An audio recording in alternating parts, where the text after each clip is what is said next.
una pregunta que nos hacemos tarde o temprano. Algunos la pensamos en silencio, otros la gritamos y otros pasamos años intentando responderla sin darnos cuenta. ¿Quién tiene la culpa de todo esto? Porque, claro, es tentador creer que si encontramos al responsable de nuestras heridas, por fin vamos a entender por qué somos como somos. Y durante un tiempo esa idea hasta alivia. Pero un día pasa algo.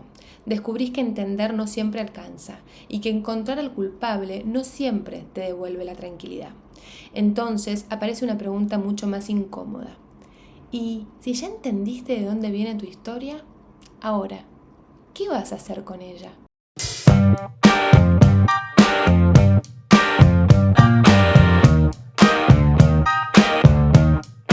Bienvenidos y bienvenidas a un nuevo episodio del podcast Entiendo lo que sentís. Mi nombre es Juli Bereni, soy psicóloga y hoy vamos a hablar de un tema que surge y sale mucho en consulta. Hace mucho tiempo es un tema que seguramente muchos lo han pensado e incluso que también han hecho estas denuncias y vamos a tratar de reflexionar juntos para poder pensar un poco si realmente es así y entender desde dónde decimos esto y cuán verdad hay atrás de todo esto y cuán no.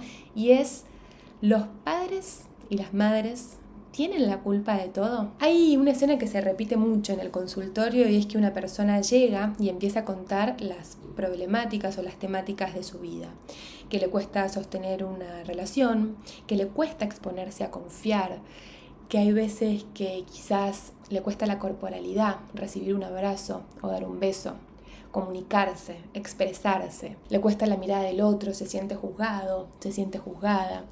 Se da cuenta que vive buscando la aprobación, que tiene más problemas con el dinero, que le cuesta gastar o invertir. Y siempre, en algún momento de la historia de contar esta narrativa, en algún momento, y también creo que, y ya nos vamos a adentrar en esto, también muchas veces se cree que el psicoanálisis tiene que ver con esto y realmente no es así, ahora lo vamos a explicar, caemos en este pensamiento de, bueno, supongo que todo esto puede ser culpa de mis padres, ¿no? De cómo me criaron, de qué hicieron conmigo, de esos límites que me pusieron o no, de cómo eran mis vínculos con ellos. Y sí, claro, por supuesto, los padres, las madres o cualquier persona que esté en función, porque esto también es importante, ¿no? Y quiero contarles qué significa. Se habla de función paterna y función materna, ¿no? Personas, cuidadores, gente que haya estado ahí a cargo de nosotros. No necesariamente tiene que ser un padre o una madre, pueden ser dos madres, dos padres o cualquier persona en función. Claramente que son nuestros primeros, los vínculos primarios, aquellas personas con las cuales nos vinculamos, ¿no? Hay una materia que a mí me encantó, creo que fue una de mis materias preferidas en la facultad sin duda, que se llamaba estructuración de la subjetividad. Y hablaba justamente de cómo nos convertimos en sujetos, cómo se construye nuestro yo, cómo se construye nuestra psiquis. Y lo vamos a explicar un poco para poder entenderlo. Cuando nosotros nacemos, pensémoslo por un segundo, ¿no? Nace un bebé. ¿Y qué es lo que nace? Nace un organismo, un corazón que late, un cuerpo, unos pulmones que respiran, un estómago, unos riñones, un cerebro. Pero todavía no existe la construcción de sujeto, de persona, del yo, de ser quien uno es. Y esto cuesta mucho imaginarlo porque nosotros ahora ya somos adultos, somos adultas y vivimos nuestra vida desde nuestra identidad, ¿no? Yo soy Juliana, me conozco, sé qué me gusta, qué no me gusta, cuándo me siento como me siento, qué necesito, qué recursos tengo. Entonces, como retrotraernos a este momento realmente parece como un desafío muy grande, pero pensémoslo, ¿no? Digo, ¿cómo empezó todo? ¿Cómo se formó la psiquis? Vamos en terapia a trabajar con nuestro psiquismo, con nuestra historia, con cómo fuimos teniendo diferentes acontecimientos y hechos que hicieron convertirnos en quienes somos hoy. Pero ¿dónde nació todo esto? ¿Cómo se formó? Y empieza acá. De hecho, un bebé cuando nace no sabe que es una persona distinta a su madre. Piensa que es un todo. Piensa que su cuerpo y el cuerpo de su madre es una simbiosis. No sabe que un llanto tiene significado. No sabe que el hambre se llama hambre. No sabe que lo que siente en el pecho, que en ese momento es como un caos, es una sensación que no puede decodificar, en el futuro lo va a llamar angustia. Ni siquiera sabe esto que les decía, ¿no? Que el mundo es algo separado de él, solamente conoce sensaciones, el frío, el calor, la tensión, el alivio. Entonces ahí hay algo que es muy importante para entender, que es que la subjetividad, todo este mundo interno nuestro, nuestra psiquis y cómo vamos a percibir al mundo. Acá ya estamos viendo, ¿no?, que de a poco vamos a tener que empezar a nombrar y a decodificar todas esas cuestiones. No vienen desde el momento cero. Es una construcción, es una transformación, mejor dicho, porque no nacemos sabiendo quiénes somos. De hecho, si no hay un otro en función, o sea, si no hay otra persona delante nuestro que nos vaya enseñando el mundo, y nos vamos a vivir a la mitad de la selva con monos, probablemente funcionemos como un mono y no como una persona. Y esto parece muy loco, pero realmente es así. Y esta decodificación y esta transformación nunca ocurre en soledad. Siempre tiene que haber otra persona. ¿Por qué? Porque esa persona va a funcionar como traductor. Esa persona va a funcionar como decodificador. Va a ser alguien que recibe lo que sentimos y que le da nombre, que nos lo devuelve un poquito más complejo, un poquito más armado. Alguien que nos mira, alguien que va a interpretar nuestro llanto. Hay una frase muy famosa de Lacan que dice: el deseo del hombre es el deseo del otro. Lacan es muy difícil, chicos y chicas. Me acuerdo que creo que ni hoy lo termino de comprender del todo, era un quilombo estudiar Lacan en la facultad, pero es muy complejo y en esa complejidad hay mucho de esto que estamos hablando hoy, ¿no? Tiene esa frase que muchas personas creen que significa que tratamos de vivir agradando a los demás, ¿no? El deseo del hombre es el deseo del otro. Y no tiene que ver con esto.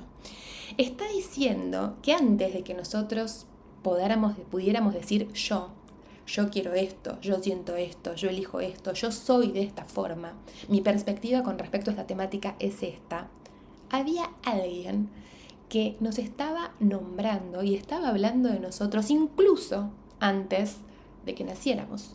De hecho, Lacan también dice que el lenguaje nos antecede. ¿Y qué significa esto? Que antes de que nosotros pudiéramos saber quiénes somos, hay alguien que decía: qué tranquilo que es ese bebé, ¿no?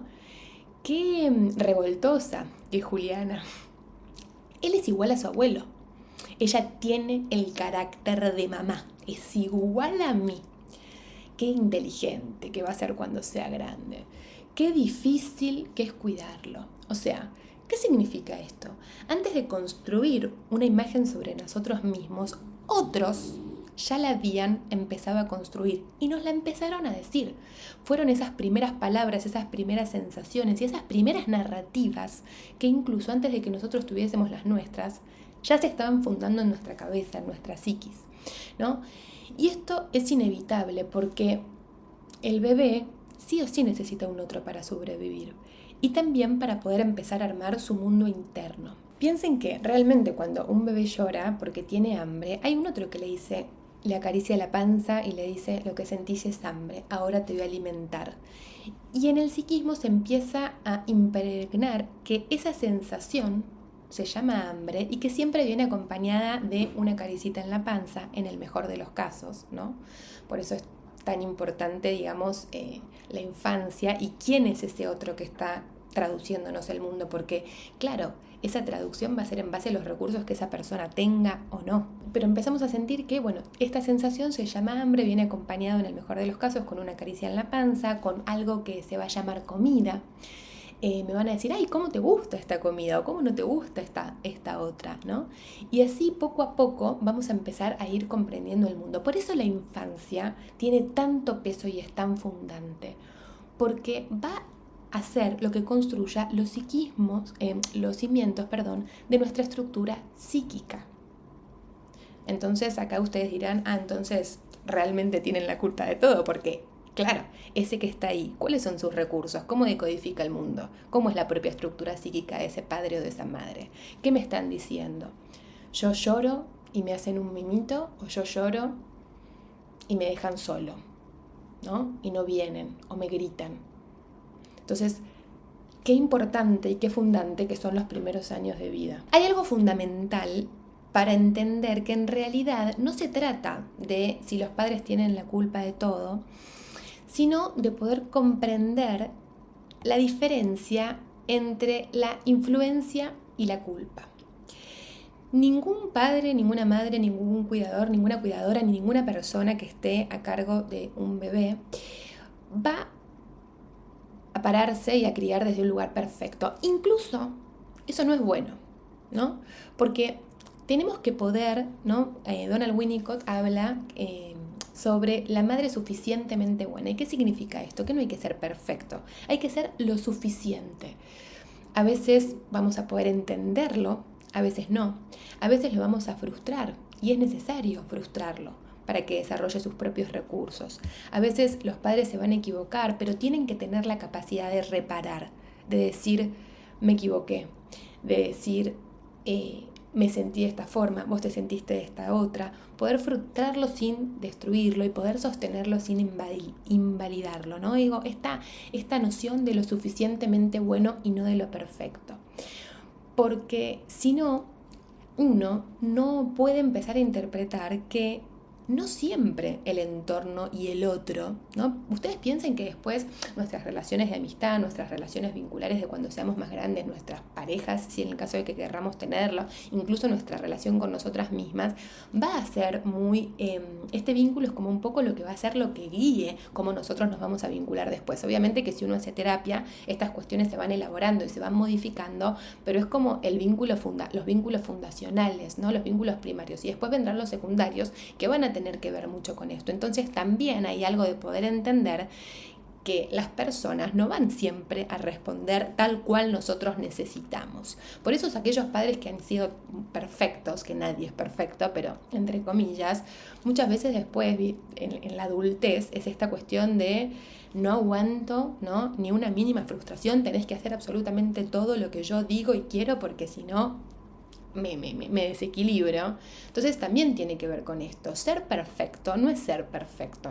Ser perfecto es ser lo suficientemente bueno. Y esto aplica para todo. Entonces, acá hay algo muy importante y es qué pasa en toda esa construcción. Van a aparecer momentos, van a aparecer heridas, van a aparecer fallas. Y a veces va a haber fallas que son reiterativas, que aparecen una y otra vez. Y acá aparece el concepto, que muchas veces lo hablamos de manera muy liviana, pero en realidad tiene una carga muy compleja y muy potente, que es del trauma. De aquellas experiencias, ¿no? Que quedaron como una marca en nuestra psiquis, en nuestra estructura psíquica, en nuestro desarrollo, que no tienen que ver con si fue algo fatal, algo malo, algo recontratraumático. A veces es algo que no existió. A veces es algo que no estuvo. Sí, puede ser violencia, puede ser abuso, puede ser abandono. Pero a veces fue un abrazo que nunca llegó, una palabra de aliento que nunca te dijeron. A veces es una presencia física que nunca estuvo, o lo que muchas veces es peor, alguien que sí estuvo en presencia física, pero no en presencia emocional. Y tiene que ver con que eso, ¿no? Queda instaurado y quizás uno no tuvo los recursos psíquicos para poder elaborarlo. Y hay algo que es muy curioso, que es que muchas veces las manifestaciones de esos traumas, de esas cuestiones que hemos vivido y que no pudimos procesar, que no pudimos decodificar y que nos quedaron como heridas psíquicas, no aparecen en el momento. Muchas veces aparecen a posteriori, después, en la adultez, por ejemplo, en una relación, ¿no? En un trabajo. Tengo miedo, tengo culpa, siento que no me querés, siento que no soy vista. Esa frase, ¿quién es el que no te está mirando? ¿Esto remite a algo que pasó en el pasado o es algo del presente? Y este es un poco el trabajo que hacemos en terapia, ¿no? Poder comprender cómo fue la historia, cómo es la actualidad y trabajar con un cambio de perspectiva. Hay algo que es re importante también, que es entender que los padres en algún momento también fueron hijos. Y acá esto es re importante porque últimamente escucho muchísimas cosas de pacientes que me cuentan cosas que me parecen atrocidades. Entonces voy a explicar cuál es mi punto de vista con respecto a esto. Atrocidades, ¿por qué? Porque por ahí van a ciertas cuestiones o ciertas personas que le dicen, no sé, alguna terapia alternativa o algún tipo de cuestión, que no tengo nada con eso. O sea, me encanta y para mí todos son recursos que suman, que aportan y que están buenísimos. Incluso puede haber un mal psicólogo, o sea, no se trata simplemente de terapias alternativas. hay que ser responsable con los espacios a los que va uno y desde ese lugar todo suma y todo es un recurso. Pero muchas veces llegan pacientes que me dicen, no sé, me fui a abrir el registro de no sé qué y me dijeron que tengo que perdonar a mi papá y que tengo que volver a vincularme con él porque si no voy a sentir culpa toda la vida. No, Dios, muchas veces no es así. No es necesario, no es el lema de la familia ante todo. Por favor, muchas veces estar cerca de la familia es lo peor para la salud mental. Los vínculos no son solo biológicos, también son afectivos y toda esa construcción afectiva es re importante tenerla en cuenta. Quizás hoy lo que necesitas para poder ser vos de manera independiente y que tu salud mental esté resguardada es estar lejos de tu familia. O quizás no, cada caso será personal. Pero esto me parece importante porque si bien los padres también han sido hijos y también han pasado por todo esto que yo estoy mencionando en el episodio del podcast y tienen sus recursos, sus vivencias, sus traumas y sus cuestiones, y uno quizás podría entender, eso no justifica, eso no hace que porque nosotros entendemos tengamos que perdonar, si queremos ponerle este concepto del perdón, o tengamos que decir, bueno, pero como es mi papá pobre, hizo lo que pudo. No, qué sé yo si esa posición es la que vos necesitas o no. Así que ojo con esto también, ¿no? Cuando uno empieza terapia hay algo que empieza a pasar que es importante, que es que deja de buscar culpables. Al principio comprender de dónde venimos, cómo fue nuestra historia, por qué actuamos como actuamos en el presente, saber todo esto de cómo nos fuimos conformando como sujetos, cómo fueron esos primeros años de vida y demás, empieza a darnos explicaciones que nos traen mucho alivio. Entonces entendemos por qué repetimos el patrón de elegir siempre la pareja con la misma característica, siempre estar en ese trabajo que nos maltratan y nos cuesta irnos, ese patrón que se repite. ¿Qué pasa en esa repetición? Aprendemos por repetición. ¿Qué hay? ¿Qué es eso que no está elaborado, que continúa una y otra vez apareciendo? ¿Qué nos quiere decir?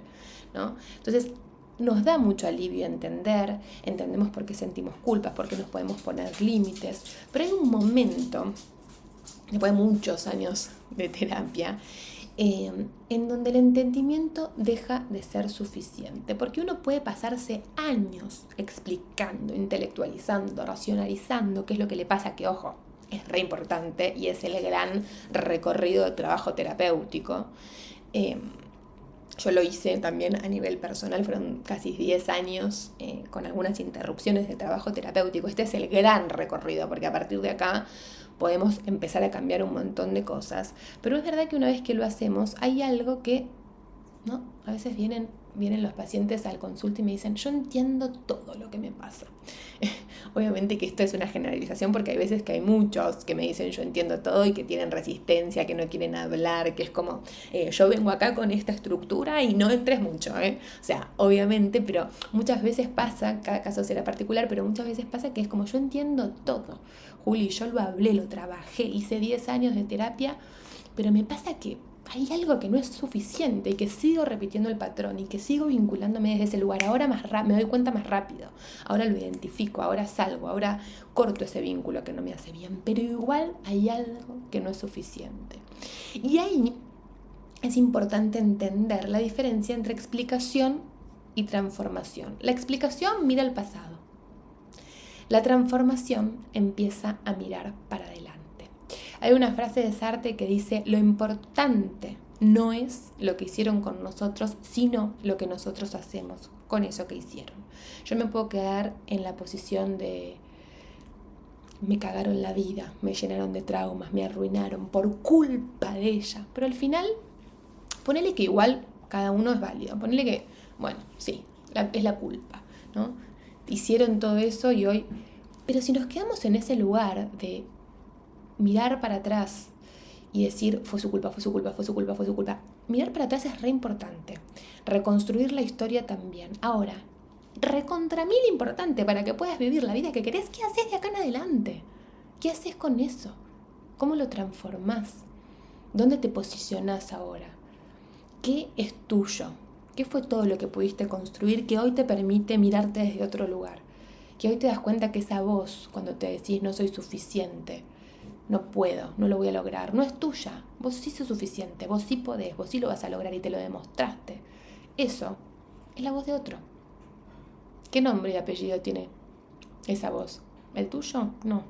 Acá es importante el rol activo de la transformación. ¿Qué hacemos con lo que hicieron de nosotros? Porque si no, quedamos en una posición estancada en donde no cambia nada, ¿no? Claro, en que sí, obvio, hay personas que hicieron muchísimo daño y reconocer ese daño muchas veces es necesario, pero quedarte viviendo únicamente en ese lugar es quedarte atrapado. Freud decía recordar, hoy estoy nombrando a un montón de personas, pero Freud decía recordar solamente no alcanza, también hay que elaborar. ¿Y qué significa elaborar? No significa perdonar obligatoriamente, no significa borrar, no significa olvidar. Significa dejar de repetir una y otra y otra y otra y otra vez la historia. Porque todo aquello que no se elabora, se actúa. Se actúa en un vínculo, se actúa en la vida, ¿no? Obviamente todo este trabajo terapéutico se hace en terapia, en un encuadre con un psicólogo y demás, pero es re importante elaborar para no seguir repitiendo. Piensen que nos relacionamos con nosotros mismos y con los otros como alguna vez se relacionaron con nosotros. Por eso es tan importante ir a terapia, para conocernos, porque nada de nuestra subjetividad y de lo que hacemos para el afuera es aleatorio. Nada es casualidad. Todo tiene un porqué y todo se puede trabajar y todo puede posicionarte en un lugar distinto y que vivas con la mochila un poco menos pesada. Entonces la pregunta es, ¿qué quiero hacer yo con todo esto? Y eso es un lugar en donde dejas de mirar al otro y te empoderás vos, ¿no? Y hay algo re importante que muchas veces es muy loco, pero yo creo que es uno de los trabajos más fundamentales y más importantes de hacer en terapia para poder avanzar. Y es muy doloroso. Yo me acuerdo que incluso cuando lo hice, cuando me tocó estar en este proceso de mi propia terapia, me sentí huérfana, literal. O sea, fue una sensación como decir, uff, ¿qué onda? Y es renunciar, parece algo muy, muy sencillo, pero aquellos que lo hayan trabajado van a entender de lo que estoy hablando.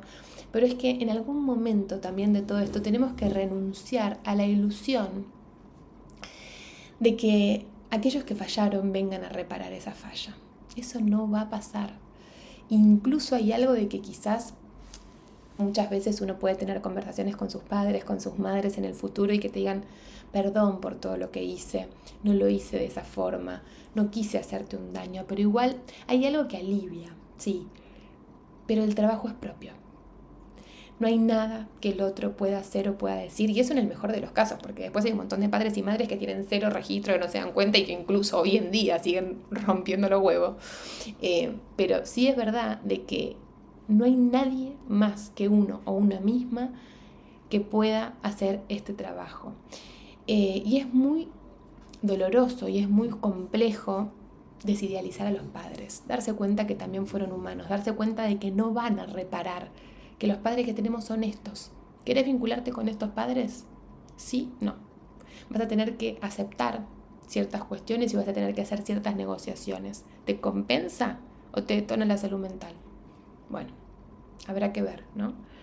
Es una elección. Por eso muchas veces ustedes me dicen, no, bueno, yo te cuento esto, pero mi mamá es buena, mi papá es bueno, me dicen en terapia. Yo no quiero que pienses. Y es como, no, acá no es una cuestión de enjuiciar a los padres. Los padres son personas. Hicieron lo que pudieron con lo que tenían. Pero eso no justifica ni que te tengas que vincular con ellos, ni que vos te pongas en esa posición de excusarte para no hacerte cargo de todo lo que tenés que trabajar vos ahora, adulta, 30, 40, 50 años, ¿no? Pero volviendo a esto, hay duelos justamente que coinciden en esto, en aceptar que quizás nunca vamos a tener a los padres que necesitábamos, tal cual los necesitábamos, tal cual nos los imaginábamos.